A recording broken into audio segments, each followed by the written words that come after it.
Welcome to The Joy Factor, a podcast dedicated to helping you create a path to joyful living each and every day. We're sharing inspiration from real people combined with practical tools you can use to unleash the playful and joyful spirit already inside you. Now, here's your host, therapist, life coach, and yoga teacher, Julie Hansen.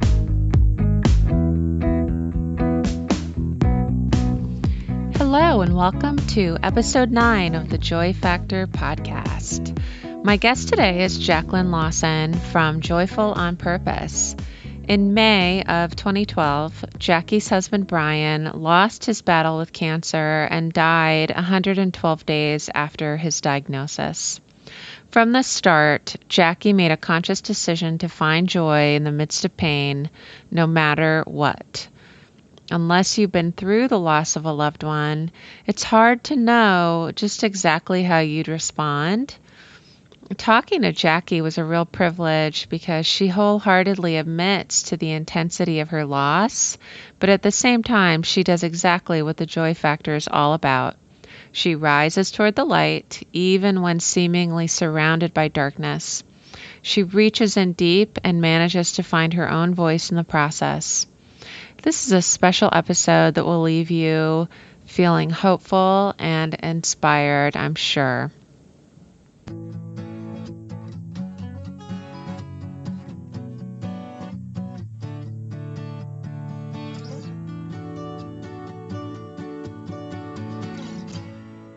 Hi. Hi, Julie.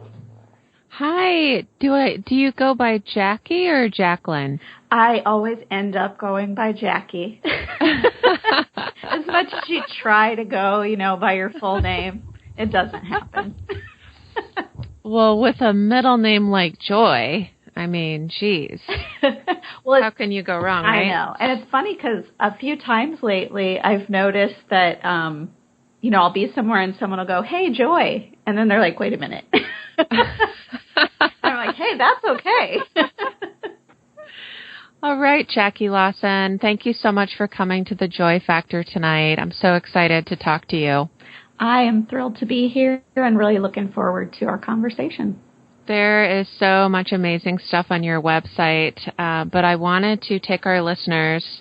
May 28th marked the 4th year since your husband Brian passed away after battling cancer for 112 days.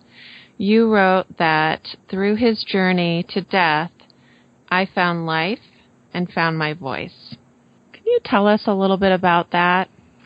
Well, the way that it really happened, I should probably first start by saying I'm a pretty quiet introvert. I'm not shy, but I'm not one to really speak up willingly. I have to be asked the questions kind of sometimes to talk and to share.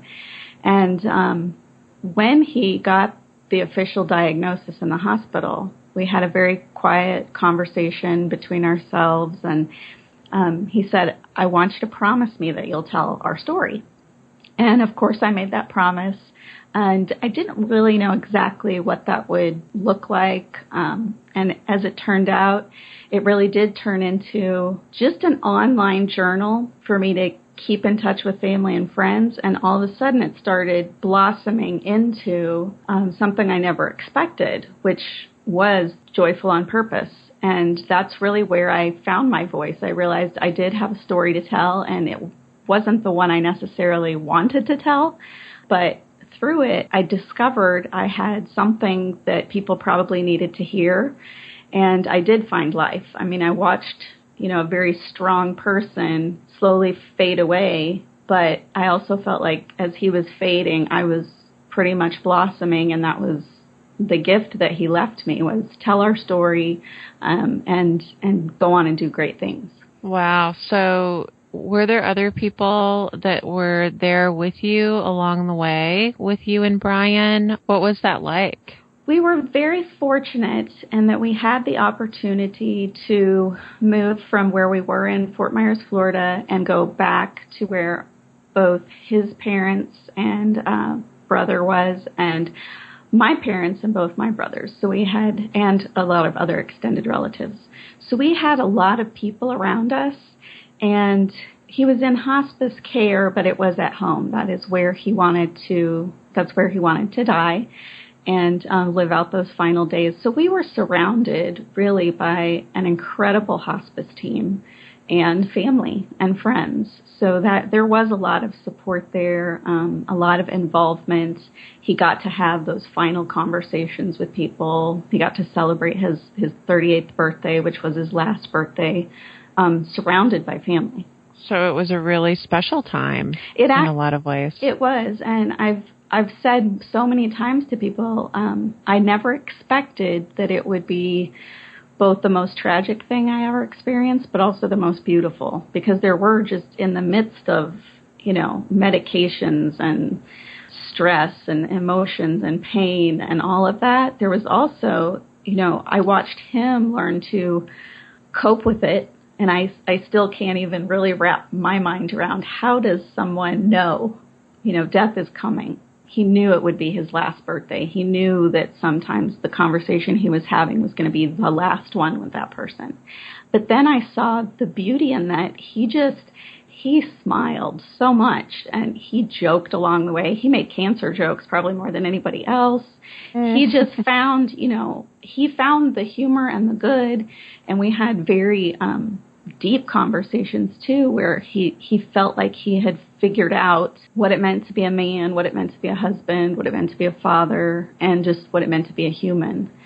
So that was part of the beauty of it all. That sounds like an unforgettable gift that he gave a lot of people. Oh, he did, and I still hear that, today from people he, met maybe only a few times, and people who knew him very well. It was just he left a lasting impression, and I think he truly left the best pieces of himself for people to remember and for me to carry on. What do you think you'd ask Brian if he were here today? Oh my goodness, that's kind of a fun question, because I've had those moments where I'm like, oh man, he's not here, and I really need to ask him. And honestly, sometimes I really need to ask him what that noise is in my car, but sometimes it's also, the silly things that, you might turn to your loved one and go, hey, what do you think about this? And it's something very lighthearted. But then there are those deep questions about, I want to try something new. What do you think I should do? And is this a risk I should take? There are those questions that you do miss. And we got married very young, so we spent 19 years and 8 months married. So it was a very long relationship. So when that ends, yet you still have, I was a widow at 38, and I thought, gosh, I have so much life that's left, and I'm going to have to figure this out on my own. But in a way, I think he's still left me with some answers, and just the way that I even for a time period, I would write a note to him. And that was my way of speaking to him and getting the answers that I needed. Mm-hmm. Well, and I think that our listeners are, there are people out there who are listening to this and are really wondering, like, what was going on inside your mind as you went through these last days with him and as you began, this journey without him. And how in the world does somebody find joy in the midst of that? It kind of went back to something that had happened while we were actually still waiting to find out what was going on, and thinking that he had digestive issues and waiting for some test results to come back. There had been this time where I was working in a local coffee shop, and I loved it. I loved smiling at people. I loved giving them, you can't complain when someone's handing you a cup of coffee and, something sweet to eat, and that's how they're going to start their day. But then there are also those times where someone grumpy comes in, or, those things happen. And there was this one day, I'm waiting on test results to come back, but I'm still, for lack of a better word, I'm on. I'm at work. I'm smiling at everybody. I am enjoying myself. And someone came in, and it was an older gentleman, and he told me what his order was, and then he called me sweetie or honey. I can't remember which one. And for whatever reason, at that moment, I got upset. And I said, I'm not your sweetie. And we had this very kind of quick, heated exchange. And then all of a sudden I stopped and I had to apologize and say, oh my goodness, this has absolutely nothing to do with you. I said, I'm waiting. I said, I'm going to be honest. I'm waiting on a test result for my husband. And I just took that out on you. It had absolutely nothing to do with you. And my reaction, a week before would have never been that. And when Brian was sick and we were going through all that, I was feeling a lot of that, a lot of those negative feelings. Why is this happening to me? This is not fair. I did not ask for this. This is not the way it's supposed to be when you're in, your mid-30s. And I had that moment where I went, oh my goodness. That moment back then showed me that in those moments you can actively flip things around, find the joy in it. I ended up having a good conversation with that man that day, and it really just showed me that you never know what someone's going through. And I started to look at people so differently. The person that cuts you off on the road, or the person who does speak rude to you, whether it's, your waitress like I was that day being rude to you, or you doing the same thing, they may be experiencing some sort of private pain that you have no idea about. And so finding the joy, I think for me was, I've got to look around. I've got to find the small nuggets in my day, and that's how I'm going to get through it. Because I knew if I didn't do that, if I wasn't going to, and that's where Joyful on Purpose came from, I decided if I'm not going to do this on purpose, be happy, be joyful, find what's good, I will crumble. And no one would have really blamed me for that in that situation. People would have said, yeah, it's not fair. This is wrong. You have every right to be angry and upset. But I didn't want to do that. I just didn't want to live in the sadness and the darkness of it. I wanted to find my way out of that. And so that was really what started it all. It was just sort of that moment of, okay, I'm not going to do this by accident. It really is going to be very purposeful and intentional. And it's going to be finding the joy in, whatever it is.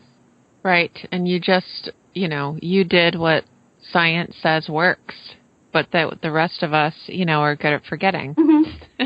Oh, yeah. And that is definitely something. Do you feel like there were other influences that sort of set the stage for you, or did that just, that voice that told you, Joyful on Purpose needs to happen so that I don't crumble, that voice was just louder than the rest? For some reason at that time, I think it was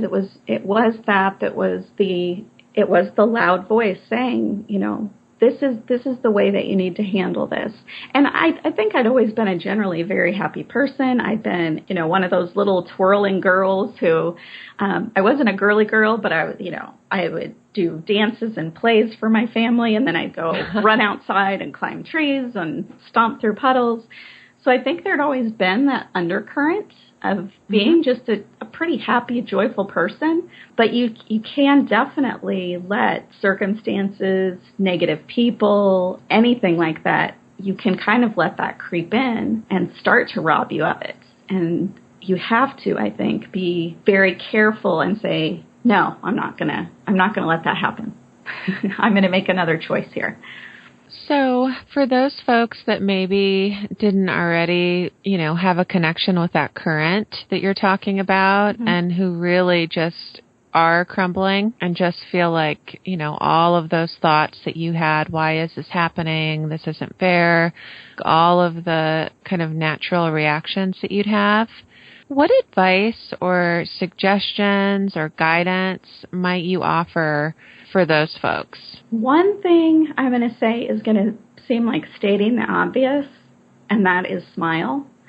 And I have had those mornings where I'm getting ready and I feel really goofy, but I will smile at myself in the mirror all by myself.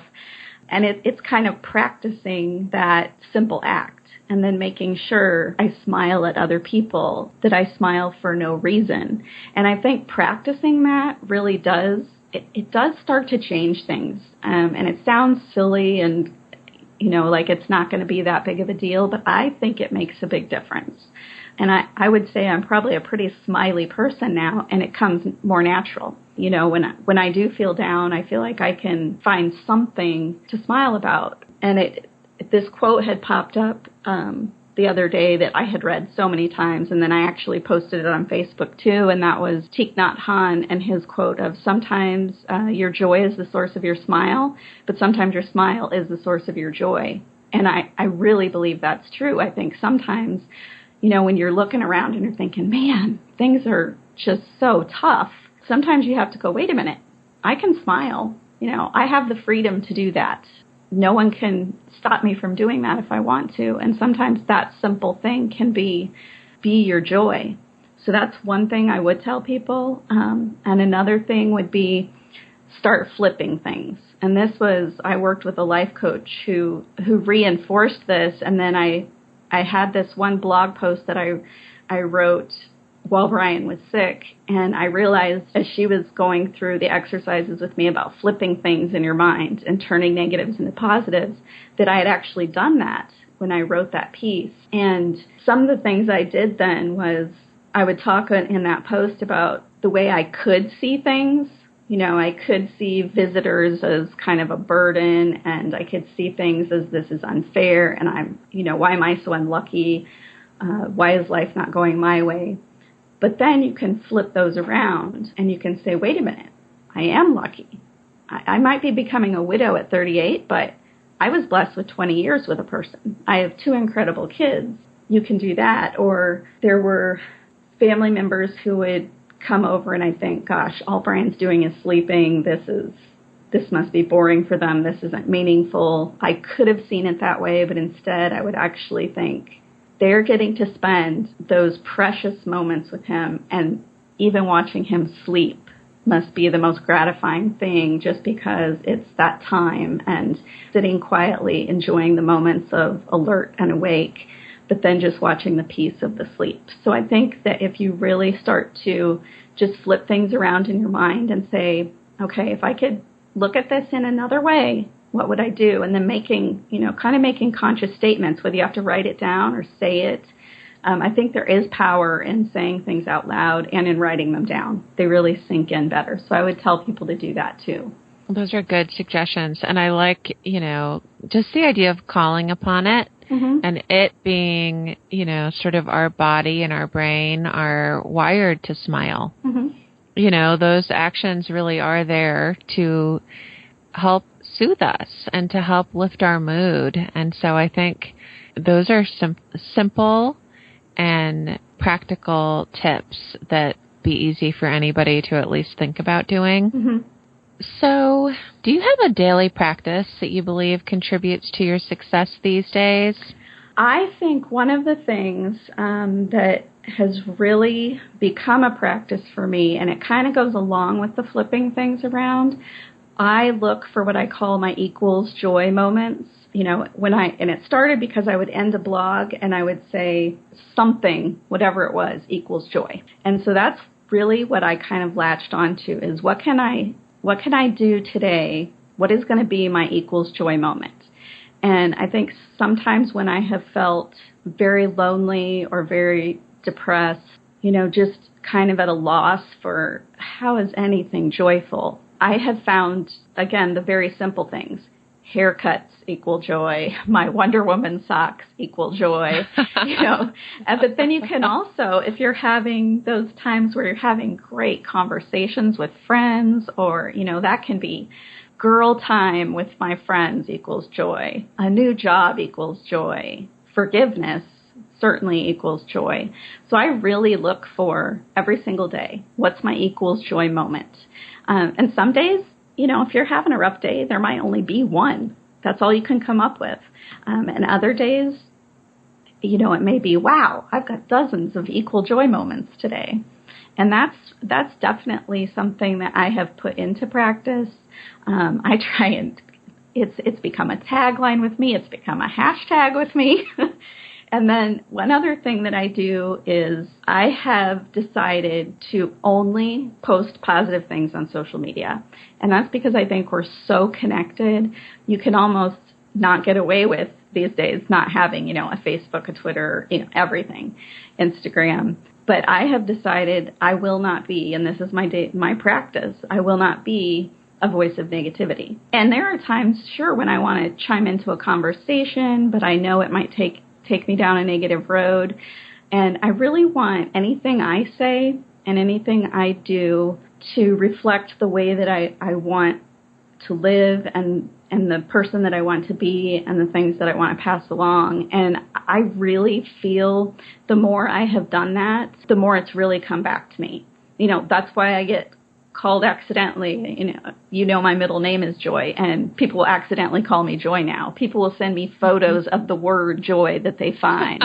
I feel like, wow, that, I send it out and it does come back. And it's not a terrible thing to be thought of as the Joy Lady. So, and I think when you are connected, that can be a practice, like what can I say today that might make one person feel better? And I think that's an important practice, especially in this, social media world, this multimedia world, this very connected place that we live. We can make those choices and really make a difference. And like I said, even if it's just for one person, you might be the one smile, the one kind word. And I think that's incredibly important.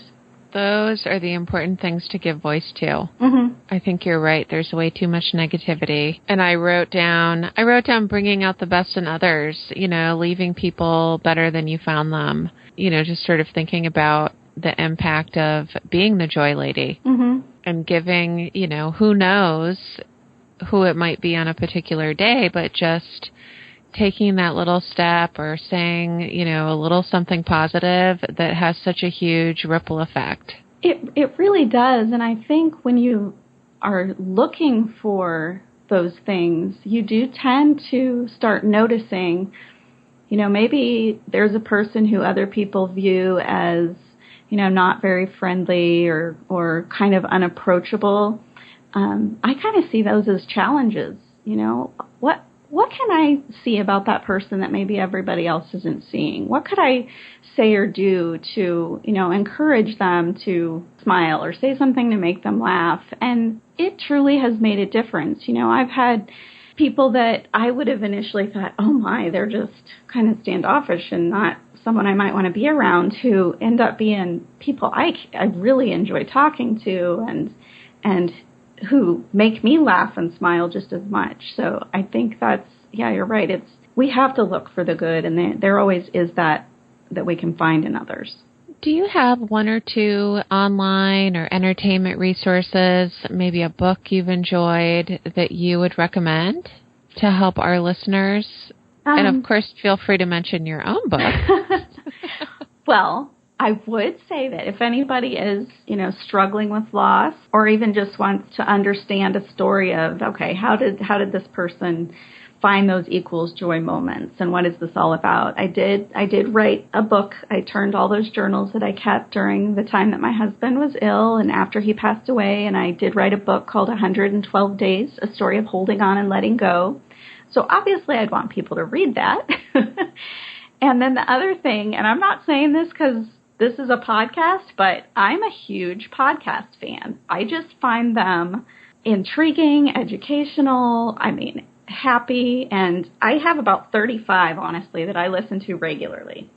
But there are some in there that the reason I have really latched onto them is because they just make me feel better, and they do give me practical ways to live the life I want to. I immediately think of Happier with Gretchen Rubin. I recently found 10% Happier with Dan Harris, and then Magic Lessons with Elizabeth Gilbert.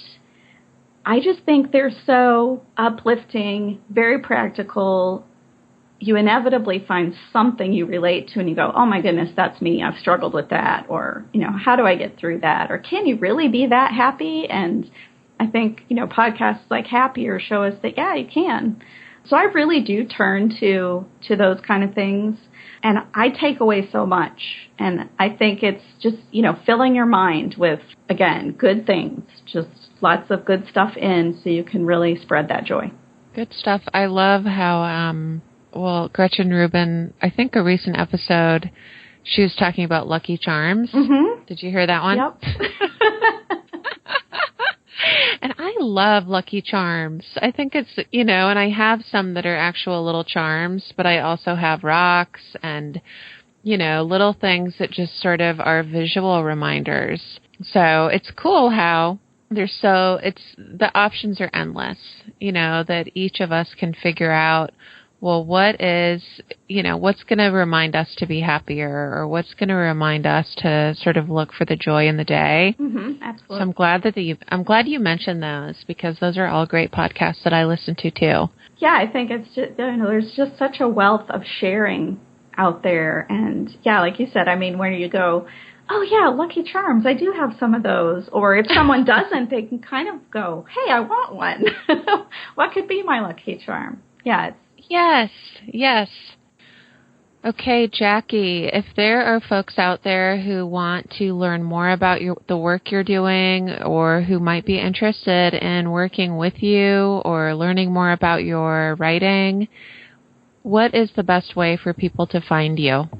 The best way for people to reach me would be to visit joyfulonpurpose.com.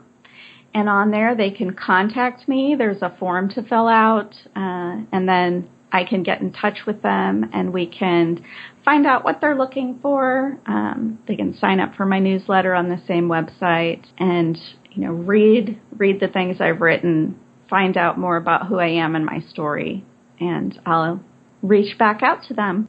Thank you so much for coming on the show tonight. It was really a treat to talk to you. Well, thank you for having me. I thoroughly enjoyed it, and I'm definitely smiling and feeling joyful tonight.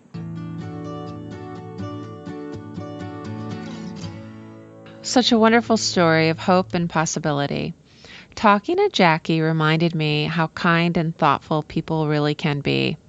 Despite losing the love of her life, Jackie made a conscious decision to be joyful on purpose. I think we can all learn from her example. She decided to seek out joy in her day no matter what the circumstances, and you and I can do that too. All we have to do is remember to make that decision. Be sure to check out thejoyfactorpodcast.com for the show notes, and you can find out how to reach out to Jackie if you'd like to contact her. You can also go to the podcast page to leave a review. If you've been listening and are enjoying the show, it would really mean a lot to me if you left your feedback and if you share the joy with your friends. Thanks for listening, and I hope that you have a joyful day.